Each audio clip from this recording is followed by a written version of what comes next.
Memory is one of the greatest gifts we possess. It allows us to carry yesterday into today, to learn from experience, and to recognize ourselves as the same person across the years. Without it, every morning would feel like the beginning of a different life. Yet memory has a darker side. Left unchecked, it can stop being a record of what happened and become a courtroom where the same verdict is read over and over again. Old decisions gather new emotional weight, forgotten failures return with startling clarity, and before long, the life we are living begins to disappear behind the life we imagine we should have lived. I have often thought of this condition as a mausoleum. Its walls are built from abandoned dreams, neglected relationships, opportunities left untouched, and words we wish we had spoken before it was too late. No single stone seems particularly heavy. Yet over the years they rise into something capable of enclosing an entire life. A person may continue to work, laugh, and fulfill every outward obligation, all while quietly wandering the halls of that invisible monument. Regret has its place. It reminds us when we have acted poorly, warns us against repeating old mistakes, and sometimes points the way toward repair. Problems begin when regret stops serving as a teacher and appoints itself as a permanent judge. The past then ceases to offer wisdom and instead dictates what we believe ourselves capable of becoming. This essay is about dismantling that structure, stone by restoring memory to its proper place. The past should illuminate the road ahead, not stand across it like a locked gate. A mausoleum is never built in a day. It begins with something small, perhaps a missed opportunity, a truth left unspoken, a dream quietly abandoned, or a decision made out of fear. At first, these moments seem isolated, little more than unpleasant memories that occasionally return to mind. Yet regret has a curious tendency to gather companions. One disappointment reaches for another until separate moments begin to feel like evidence of a single story. That story is often far more damaging than the events themselves. Imagine someone who dreamed of writing a book. In her 20s, she filled notebooks with ideas and completed several chapters before life interrupted. Work demanded more of her time, family responsibilities grew heavier, and one difficult season became another. The unfinished manuscript followed her from one home to the next, gathering dust on different shelves. What had once been a delayed project slowly transformed into something else. It became a reminder of wasted years, neglected talent, and a future she believed had slipped beyond recovery. The manuscript itself never changed. The meaning she attached to it did. This is how regret quietly reshapes identity. A simple fact, I never finished the book, gradually expands until it becomes, I am someone who never finishes anything that truly matters. Once that conclusion settles into the mind, every new opportunity arrives already burdened by the weight of the old one. Now a fresh idea awakens embarrassment instead of inspiring curiosity. Another attempt feels less like a beginning and more like another opportunity to confirm the verdict that has already been passed. The mind contributes to this process in ways we rarely notice. We begin imagining the lives we might have lived if only one decision had been different. We picture the successful career, the happier marriage, the road not taken. Yet these imagined lives exist under perfect conditions. They contain the victories, but none of the uncertainty. They offer achievement without sacrifice, success without setbacks, and fulfillment without the ordinary burdens that accompany every real life. Reality is then measured against an ideal that never had to withstand reality itself. Over time, this habit changes perception. As attention becomes fixed on what has been lost, the possibilities that still exist grow strangely difficult to see. Hope begins to feel naive. New ambitions appear reckless. Even ordinary decisions seem loaded with the fear of repeating old mistakes. A person may continue living what appears to be a productive life while inwardly moving through ever narrower corridors, careful not to disturb the structure regret has spent years constructing. Perhaps the strongest walls of the mausoleum are built from sentences that sound like facts. It is too late. I always fail. People like me never change. After repeating them often enough, they no longer feel like conclusions we have reached. They feel like reality itself, yet they remain interpretations, not laws of nature. The moment we begin questioning them, the first crack appears in the stone. Every mausoleum, no matter how ancient, begins to weaken where certainty gives way to honest examination. An honest look at the past may reveal abandoned ambitions, broken promises, painful detours, and moments when we fell far short of the person we hoped to become. Those things deserve to be acknowledged. But there is another part of the story that is just as real. The person who lived through those experiences is still here, capable of looking back, making sense of them, and choosing what comes next.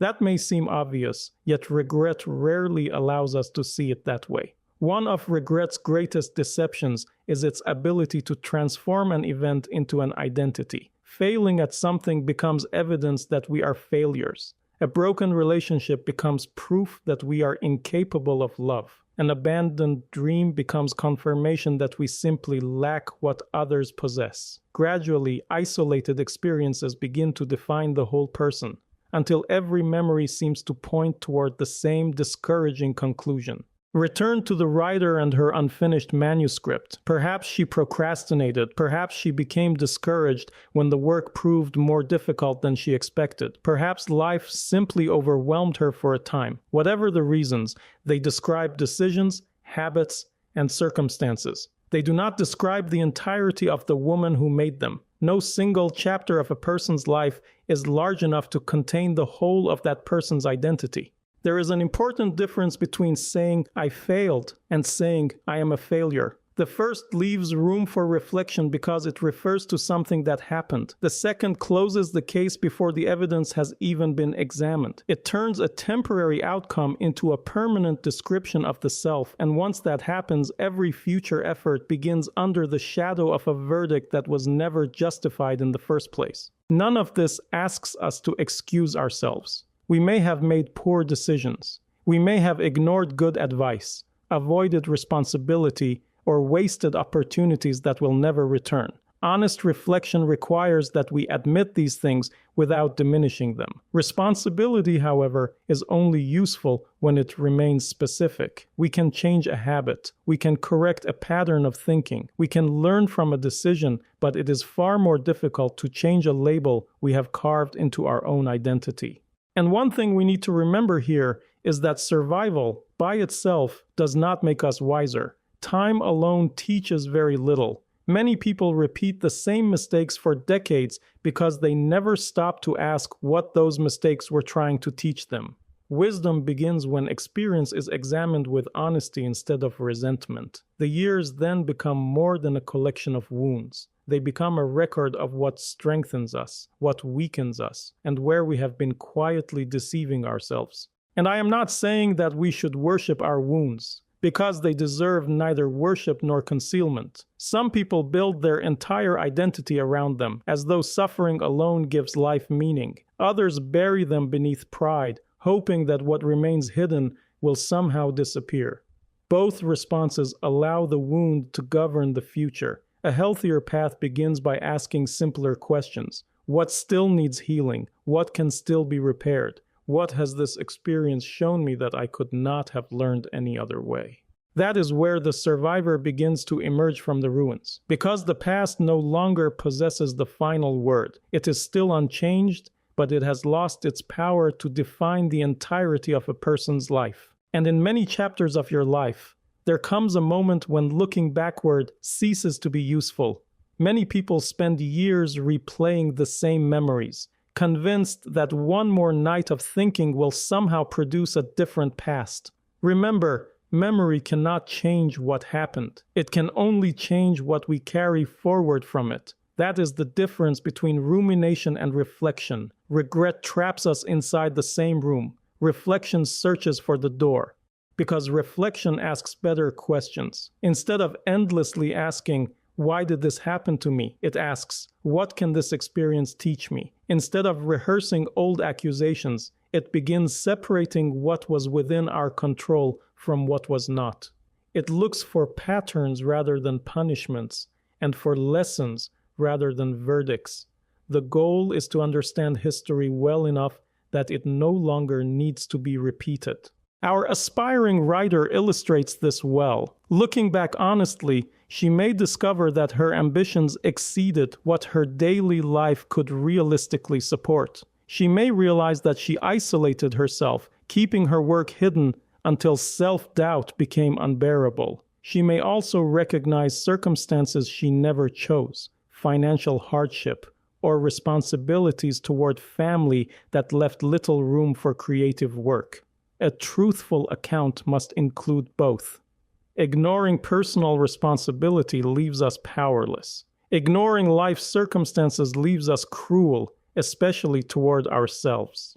Understanding, however, is only the beginning. A lesson that never finds its way into action remains little more than an interesting thought. Rather than making another grand promise to become disciplined, she might begin by writing for an hour every Saturday morning. She might share one chapter with a trusted friend instead of waiting until the entire manuscript feels worthy of being seen. She might decide to finish a single chapter before worrying about the fate of the entire book. Small actions often accomplish what sweeping resolutions never do, because they quietly replace old habits with new ones. Another important thing to remember is that not every regret concerns ourselves alone. Some involve people we have hurt, trust we have broken, or responsibilities we failed to honor. In those cases, understanding is incomplete without accountability. An apology may be necessary. Restitution may be possible. Some relationships can be repaired, while others cannot. Whatever the outcome, responsibility asks us to confront the consequences of our actions instead of hiding from them. Endless self-condemnation rarely benefits the people we have wronged. Sincere efforts to make things right often do. There are also losses that no amount of effort can reverse. A loved one may already be gone. An opportunity may have passed forever. A certain season of life may simply never return. Wisdom lies in recognizing that while we cannot recover those moments, we can still recover the values they revealed. A missed opportunity may awaken courage. A broken friendship may teach humility. An abandoned dream may remind us that creativity still matters, even if it takes a different form than we once imagined. And we must accept that every genuine lesson eventually asks something of us. It asks us to make a different decision, to adopt a healthier habit, to tell the truth we once avoided, or to take the first uncertain step toward a future we had nearly abandoned. Without that step, even the deepest insight remains incomplete. Knowledge reaches its full value only when it begins to shape the life that still lies ahead. Taking responsibility for the past is one thing. Living under a lifelong sentence for it is another. Many people unknowingly strengthen the very prison they wish to escape. They replay old mistakes, rehearse familiar accusations, and withdraw from opportunities that might prove those accusations false. Over time, this quiet habit of self-punishment begins to feel like integrity. They tell themselves they are simply refusing to forget. In reality, they have confused guilt with virtue. There is an unspoken belief hidden beneath much of regret. It tells us that continuing to suffer somehow honors what was lost. If we wasted years pursuing the wrong dream, we feel we have no right to enjoy a new one. If we failed someone we loved, happiness begins to feel like a betrayal. We carry our pain as though setting it down would erase the seriousness of what happened. I always say suffering pays no debt. It does not restore lost years. It does not heal broken relationships. It cannot rewrite a single decision already made. It simply extends yesterday's tragedy into tomorrow, asking the future to bear a burden it never created. And I say it again because it is very important. We can't ask our future to bear a burden it never created. That is the very definition of losing. This is why forgiveness of the self is often misunderstood. Many imagine it as an act of forgetting or excusing the past. It is neither. It begins by looking honestly at what happened without exaggerating it or diminishing it. It accepts responsibility where responsibility is due, but it refuses to make one chapter the title of the entire book. Imagine speaking to someone you deeply respect, someone who made the same mistakes you did under the same circumstances. You would probably tell them the truth. You would acknowledge where they failed. You would encourage them to repair what they could. But you would also remind them that their worst decision is not the sum of their existence. Strange as it is, many people are capable of offering that fairness to a stranger while denying it completely to themselves. Maybe that is because condemning ourselves feels safer than risking hope again. If we never allow ourselves to believe we can change, we never have to face the possibility of failing once more. The harsh inner voice begins to sound like wisdom when, in reality, it is usually fear wearing the mask of honesty. The tricky part is that leaving that voice behind rarely happens all at once. Old accusations have a way of returning, especially during moments of disappointment or uncertainty. The difference is that we no longer welcome them as unquestioned truths. We recognize them for what they are, familiar echoes from rooms we no longer have to inhabit. Each time we succeed in answering them with honesty instead of submission, another stone loosens from the walls of the mausoleum. Remember that no one can walk us out of the mausoleum. Others may encourage us, remind us of our worth, or help us see what we can no longer see ourselves. They may offer wisdom, forgiveness, or simply the comfort of knowing we are not alone. These gifts matter deeply, but there remains one step that no friend, teacher, therapist, or loved one can take on our behalf. Sooner or later, we must decide to move. Many people postpone that decision while waiting for something that may never come. They wait until they feel completely healed. They wait until every question has been answered, every regret resolved, every fear quieted. Some wait for the perfect apology, others for complete certainty that they will not fail again. In doing so, they unknowingly place their future in the hands of conditions they cannot fully control. And I am sure you can agree that life rarely grants us that luxury. Most meaningful decisions are made while uncertainty still lingers. Courage is not born after fear disappears. It grows whenever we decide that what lies ahead deserves more of our attention than what lies behind. And I am not saying we should isolate ourselves. Few burdens become lighter simply because we insist on carrying them alone. Friends can offer perspective when our judgment becomes clouded. Mentors can help us avoid mistakes they have already made. Communities remind us that struggle is part of the human condition rather than evidence of personal failure. For some, wise counseling or professional guidance becomes an essential part of healing. Seeking help is not a surrender of responsibility. It is often one of the most responsible choices a person can make. Receiving that help, however, is not always easy. After spending years inside the mausoleum, encouragement can sound naive, advice can feel dismissive, and kindness itself may awaken suspicion. We become so accustomed to our own inner accusations that compassion begins to feel unfamiliar. Learning to accept support is, in many ways, another form of courage. It asks us to believe that another person's perspective might be more truthful than the harsh voice we have carried for years. The path forward doesn't need to begin with a dramatic transformation. More often, it begins with something almost disappointingly ordinary. Opening the old manuscript, making the difficult phone call, offering the apology, applying for the position, returning to the instrument that has sat untouched in the corner of the room. These actions may appear insignificant when measured against years of regret, yet every one of them carries the same message. My past no longer has the authority to choose my future, and for sure there will be setbacks. Some attempts will fail, some doors will remain closed despite our best efforts. Old memories will return with surprising force, and there will be days when the mausoleum feels as solid as it ever did. But we cannot afford to mistake those moments for defeat. Leaving regret behind is not a straight road. We do not escape because painful memories disappear. We escape because they gradually lose the power to determine the direction of our lives. Every time we rise after disappointment, adjust our course, and continue forward, we weaken the hold the past once had over us. The mausoleum of regret is built from real events. The disappointments were real. The opportunities that slipped away were real. The words left unsaid, the dreams abandoned, and the people we failed are all part of our history. Nothing in this essay asks us to pretend otherwise. What gives the mausoleum its strength is something else. It is the habit of returning to those memories until they become the measure of every new possibility. We stop seeing the past as one chapter of our lives and begin treating it as the title of the entire story.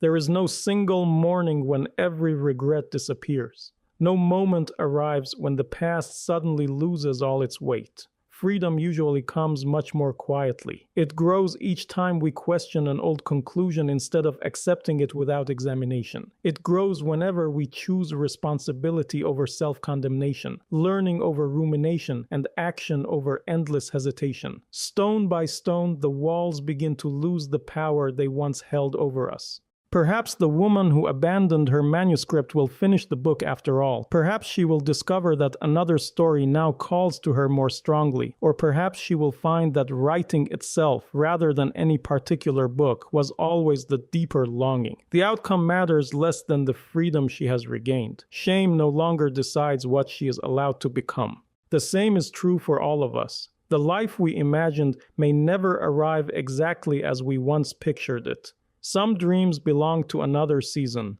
Others return in unexpected forms. New opportunities often appear where old ambitions ended.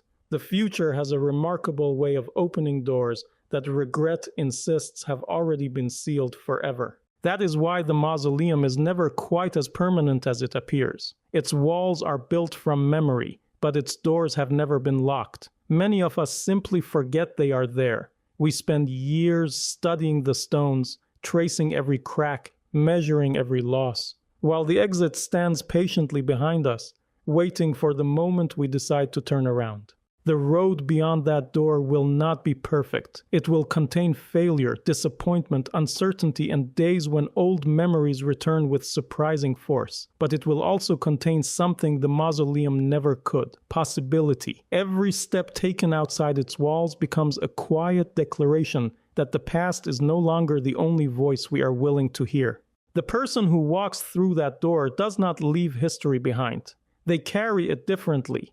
Their mistakes become teachers instead of jailers. Their wounds become reminders of what must be protected rather than evidence of what can never be restored. Memory remains, but it no longer stands in judgment over every tomorrow. The mausoleum loses another stone each time we refuse to let yesterday pronounce the final verdict on our lives. And perhaps that is all freedom has ever asked of us: to turn toward the open door and take the next deliberate step. The mausoleum loses another stone each time we refuse to let yesterday pronounce the final verdict on our lives. And perhaps that is all freedom has ever asked of us: to turn toward the open door and take the next deliberate step.